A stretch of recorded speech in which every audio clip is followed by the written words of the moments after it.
ষড়যন্ত্র করতেছেন শেখ হাসিনা ওই ভারতের মাটিতে বসে বাংলাদেশের বিরুদ্ধে চক্রান্ত এবং ষড়যন্ত্র লিপ্ত হয়েছে।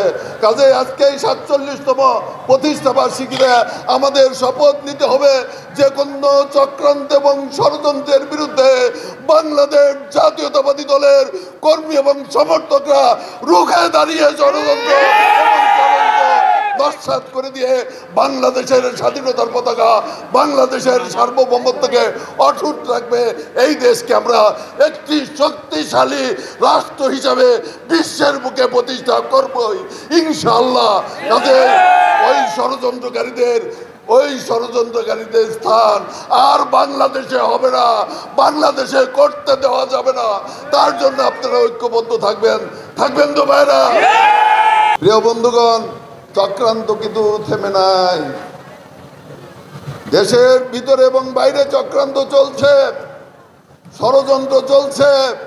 যে কোনো মূল্যের বিনিময়ে তারেক রহমান যাতে এই দেশে প্রবেশ না করতে পারে, চক্রান্ত এবং ষড়যন্ত্র চলছে।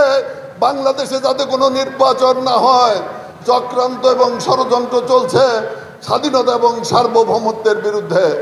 কাজেই আজকে কিন্তু দিন খুব কঠিন দিনের মধ্য দিয়ে বাংলাদেশ জাতীয়তাবাদী দল এগিয়ে যাচ্ছে। আপনাদের কাছে এই কারণে আজকে খুব সংক্ষেপে আহ্বান জানাবো। আমরা বহু ষড়যন্ত্র এবং চক্রান্ত দেখেছি, আমরা বহু ধ্বংসলীলা দেখেছি। প্রিয় বন্ধুগণ, আপনারা দেখেছেন এই দেশের কয়েকদিন আগে এই ভুয়াপুরে সেদিন কাদের সিদ্দিকী একটি মিটিং করে কি বক্তব্য দিয়েছেন। আজকে আপনাদের এইগুলো লক্ষ্য করতে হবে। ষড়যন্ত্র করতেছেন শেখ হাসিনা ওই ভারতের মাটিতে বসে বাংলাদেশের বিরুদ্ধে চক্রান্ত এবং ষড়যন্ত্র লিপ্ত হয়েছে।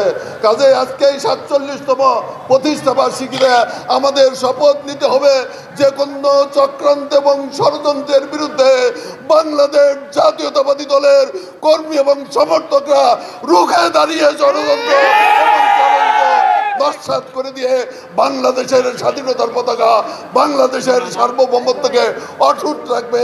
এই দেশকে আমরা একটি শক্তিশালী রাষ্ট্র হিসাবে বিশ্বের বুকে প্রতিষ্ঠা করবই ইনশাআল্লাহ।